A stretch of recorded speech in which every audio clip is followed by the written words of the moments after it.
There was a time, not too long ago, when I listened to the voices of doubt. They were everywhere, coming from people who didn't believe in me, people who told me my dreams were too big, too out of reach. You can't do that, they said. Why even try? Those words hurt, and for a while I let them linger. I let them weigh me down, make me second guess everything I had ever wanted to do. But then, something clicked inside me. I realized I didn't have to prove myself to them. I didn't owe anyone an explanation for my dreams or my ambitions. What I needed to do was prove something to myself.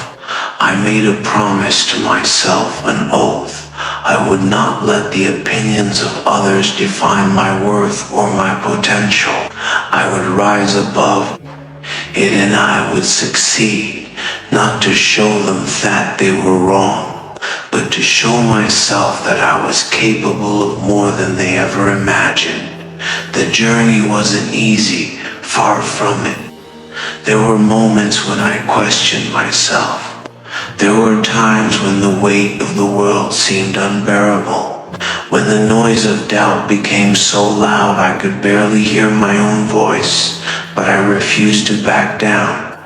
Each time someone said I couldn't do it, each time I heard those words, it ignited something inside me. I began to fuel my determination with their negativity. I used their disbelief as motivation to keep going. I wasn't going to be discouraged by their limitations. I wasn't going to let them impose their limits on me.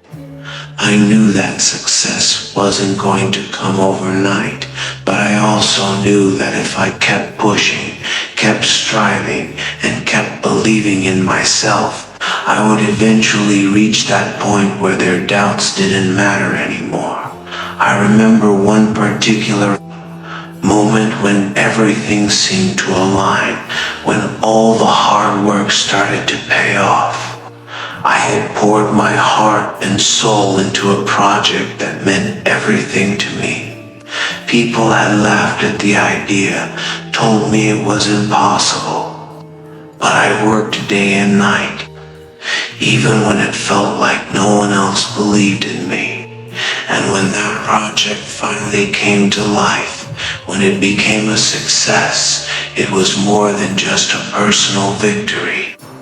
It was proof. It was living proof that I had the strength, the will, and the tenacity to achieve my dreams. At that moment, I realized something powerful. The satisfaction of proving the doubters wrong wasn't just in the success itself, it was in the journey, the fight, the struggle, and the determination to keep going despite what others thought that was the real victory. What I learned in that moment was this: the journey to success is not just about achieving a goal, it is about the transformation you undergo along the way. Every setback, every failure, every challenge I faced only made me stronger. It made me more resilient. I started to understand that failure wasn't something to fear. It was a stepping stone. The path to success was never going to be smooth, but it was mine to walk. And every step, no matter how difficult, was proof of my commitment to rise above the negativity. The more people doubted me, the more I was determined to show up, to keep going, to give everything I had. Now, when I look back, I realize that the best revenge was not in proving the haters wrong.